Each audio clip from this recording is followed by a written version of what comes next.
రాష్ట్రంలోని కూటమి ప్రభుత్వం ప్రతిష్టాత్మకంగా రాష్ట్ర వ్యాప్తంగా చేపట్టిన గ్రామ సభలలో భాగంగా తెనాలి నియోజకవర్గం వల్లభాపురం గ్రామంలో శుక్రవారం గ్రామ సభ నిర్వహించారు.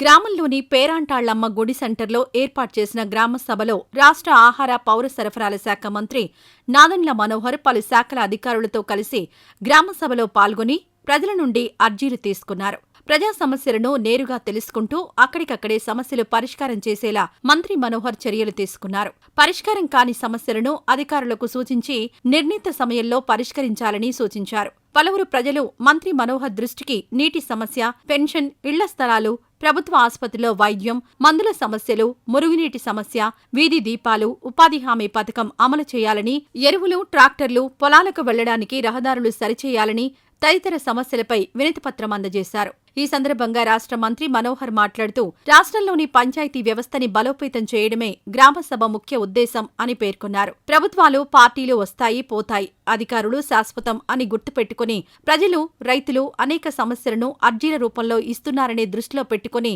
అధికారులు ప్రజలకు సేవ చేయాలన్నారు. ఈ వీడియో నచ్చితే లైక్ చేయండి. అలాగే మా ఛానల్ ని ఫస్ట్ టైం కనుక చూస్తున్నట్టయితే ఇప్పుడే సబ్స్క్రైబ్ చేసుకుని పక్కనే ఉన్న గంట సింబల్ ని యాక్టివేట్ చేసుకోండి. అప్పుడే మేము పెట్టే ప్రతి వీడియో మీకు నోటిఫికేషన్ గా వస్తుంది. అలాగే ఈ వీడియో పూర్తిగా చూసినందుకు ధన్యవాదాలు.